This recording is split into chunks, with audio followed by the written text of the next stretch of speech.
Recently, I made a video about how to write an effective strongest character, as in someone who fits the archetype of the strongest. We looked at which aspects of these characters pulled it off the best. But in that video, there were some characters I had to exclude, both due to a lack of time and due to the tone of the video, so I wanted to make a few follow-ups. One of the characters I excluded was Saitama. Why?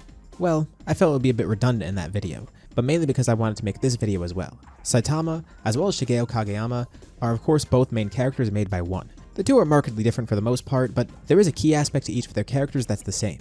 Within their respective stories, they both represent the archetype of the strongest to an extent. The entire point of Saitama's character from Chapter 1 is the fact that he's so strong, to the point where no one could challenge him, and it's to such an extent that it makes his life dull. On the other hand, there's Mob. Power is kinda secondary to him. He is undoubtedly the most talented person in his story, and is incredibly powerful as well. But the way his power interacts with his personality and his mindset, it's a bit different.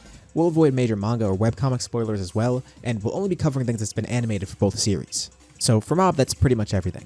For One Punch Man, we're not going past Season 2, besides some vague things. Both characters effectively fit into the archetype of the strongest, but in ways that deconstruct the idea of strength. They're both utilized in similar ways, exploring similar themes through the lens of this archetype, but in distinct ways. That's because in each series, to an extent, strength is used to portray some type of weakness as well. On the surface, they're just two really strong protagonists. I feel like Saitama also gets unfairly viewed as very simple. As for their power, that's actually showcased really well. We get a sense of excitement whenever these two fight. They have a presence on screen that has a weight to it. There's no doubt about the fact that these two are gifted and powerful. But the best part about how this strength is portrayed is how the power actually affects each individual character. It's not some separate entity from them. It's an important trait of their character. It helps shape their individual identities. Despite the absurd and unrealistic things that happen in these stories, one was still able to craft two compelling characters that feel relatable, even with their unfathomable strength, and in Mob's case, his fantastical powers. Their strength isn't just there for the sake of it, there's a nuance behind it. One utilizes this to tell similar tales with two different angles, having these two superpowered protagonists experience some of the same mental setbacks that many average people experience in real life. Pretty effectively, he portrays the fact that these are just two unexceptional guys, with exceptional circumstances.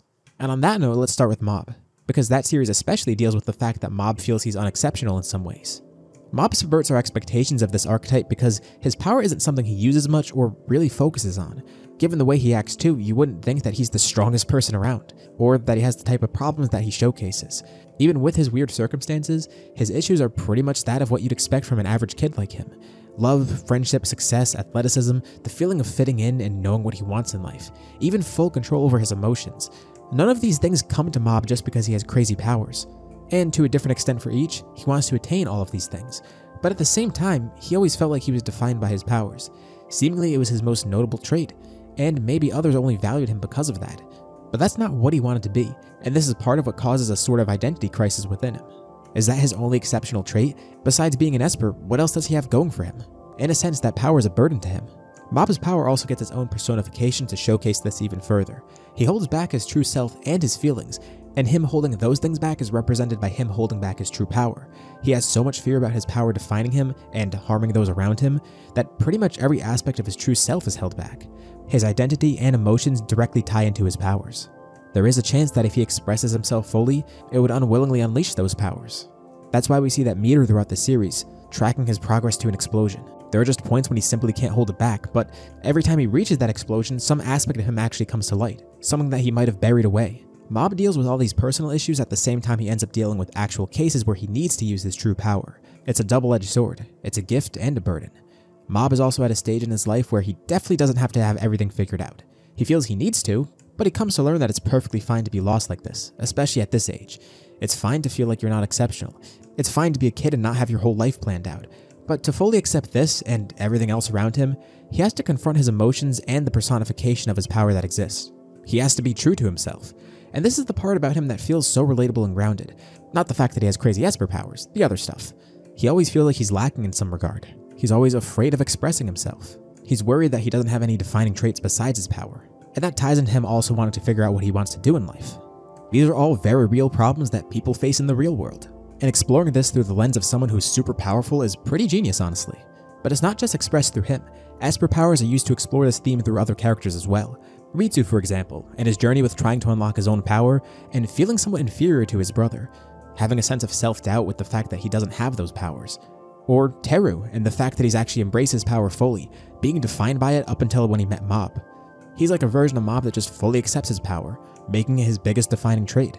Even Reigen with his lack of powers, pretending like he has powers and suffering from imposter syndrome, as well as feeling like a bad person for essentially being a fraud with it. Or Serizawa, having some of the same fears as Mob, showcased through his constant anxiety. I could go on about pretty much every character related to Esper abilities here, but you probably get the point by now. Everyone's unique identity struggles are expressed through this fantastical Esper society, and the different ways they each use and interact with their powers. Esper powers are used as a metaphor for each character's identity, which really makes sense when you think about it. They're psychic powers. Of course it's tied to who they are. They're blatantly tied to identity, and one's usage of a seemingly typical shonen power system to express these nuanced human problems is pretty great. As for Mob, being the quote-unquote strongest with these powers, that of course means his struggles will be the most noteworthy. That and the fact that he's the MC of the story. His powers feel tangible, but they also have a purpose in terms of his character growth. His strength isn't just used for flashy fights and cliche goals. It's used for development and deep character writing. It's tied directly into who he is, and not always in a fully ideal way. There are downsides to it. A lot of times, characters will have to go through some sort of journey to unlock their strength. And occasionally that strength is portrayed as a purely good thing, but for Mob he has it right from the start. And sure, there are some good aspects about it, but there's many downsides to it too. It's no mistake that we learn those emotions and powers he's suppressing are aspects of his true self. His power comes from his uninhibited self-expression, figuratively and literally. If you're enjoying this video so far, be sure to drop a like, it really helps out the channel a lot. What about Saitama? He finds himself in his own type of crisis, partially due to his power, because of what it gives him and what it doesn't give him. For Mob, his powers represent insecurities and the lack of acceptance for those insecurities, as well as a lack of confronting them. For Saitama, on the surface it looks like a lot of his problems are minute. Missing deals at the grocery store, killing a mosquito, going bald. He's essentially a god amongst men in a world of heroes and villains, but his problems are also uniquely human. Why is that? There's a pretty good reason. Also, Saitama is often referred to as a gag character by some fans, but I feel like that label sort of overlooks a huge chunk of his character. Same with him being referred to as a parody character. While he and his strength often are used for comedic purposes, and there definitely is satirical commentary in the story, there is a serious side to the story that often gets undersold. He's not just a gag character meant to be funny all the time, especially because he and his strength aren't solely used for gags. There's a more nuanced aspect to him that gets overlooked. Think of how he started out at the beginning of the series. When encountering Crabalante, and faced with almost certain death, he doesn't even try to run or fight back. When he's asked if he wants to die, he doesn't even deny it. The only thing he denies is the fact that he's a salaryman. He survived this encounter because he was pitied. Almost as if this villain realized it was crueler to let him live as he is than to kill him. He then realizes that he actually does have some sort of motivation left, and it's the fact that he always wanted to be a hero. It was some pipe dream he had as a kid. And soon enough he gets what he wants. Great power, hero status, and the most important thing, the ability to finish fights with one punch, an aspect that he used to desire. But that doesn't lead him to satisfaction. In that sense, he's like Mob. Saitama is lost in the world with no idea of what he truly wants to do. Why does he feel so empty even after achieving what he thought was his dream? There is such a thing as too much of a good thing, and Saitama exemplifies that. It can be seen in real life too. There are many terms we could apply to Saitama's situation, but one that I like is the arrival fallacy. It's a fallacy that deals with achieving goals. Often people will think that achieving their goals will lead to happiness, but with this fallacy, even when you reach your goals, it doesn't guarantee that you will find that. It might actually make you feel worse in some cases. It's a journey being better than the destination type scenario. Or it could be that people put too much emphasis on their goals and just feel empty when they finally achieve them. But there's another simple term that applies to this situation too: depression. Depression comes in many forms, and it's something ever more present in the real world. There's somewhat of a stigma around it, in regard to who can be depressed, but anyone can be. Depression has no requirement. Even at his level, Saitama can feel something like this. It has some pretty unique effects on the human mind. It can make you feel worthless, bored, unfulfilled. Basically, any sort of negative emotion you could think of, depression can cause that. It can even make it feel like it's impossible to feel happiness in general, as well as fulfillment. And to a pretty large extent, a lot of this fits with what Saitama feels. It's only compounded even further with everything else in his life. After achieving his goals, he feels incredibly bored, and he feels like there's nothing else to achieve. Combine that with the fact that there's also moments where Saitama feels he's getting somewhere, like he's fighting an opponent that might give him a real challenge. Some sort of a thrill for once, but it ends up being the same as before. We are avoiding spoilers here for the webcomic, but if you're caught up there is a really good scene with this. But you could even see this kind of with Boros. This guy's an alien who traveled all the way to Earth, and seemingly is incredibly powerful, but for Saitama, it's just another average fight.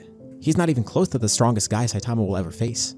This must make it feel even worse for him, getting so close to something he thought was there, especially something he thought would help him, only to have it taken away again. And on top of all this, he often lacks any sort of recognition for what he does, or at least the type of recognition he deserves. It's a very sensationalized way to show depression, but Saitama definitely does show signs of this. He's not depressed because he's strong. He's always been depressed. Then he got strong, maybe assuming it would fix this, but it didn't. It's pretty crushing to achieve your goal only to realize it feels like an empty achievement. You know, I don't ever really get too personal in these videos. But one reason I like Saitama's writing so much is because I could somewhat relate to him. No, I don't have his type of power, as cool as that would be. It's because I face somewhat of the same thing. I've always wanted to do YouTube as a hobby and a job. I've been at it seriously for about 6 years in total as a hobby and 4 years as a job. By all accounts, I think I could say I'm successful at it. I achieved the goal I wanted, but I still don't always feel fulfilled by it. I thought by getting there I'd be instantly fulfilled, but that's not really the case. And I feel the same type of way about Mob. There's often moments where I feel like I should have everything figured out. And unlike Mob, I'm actually an adult, so I feel there's even more pressure for that. The fact that these two supernatural characters are so relatable, it's really a testament to how well they're written. And besides them being relatable to the viewer, they're relatable to each other. Look at Mob again. He has a great gift that he could do great things with, but still feels like he has no true place in the world.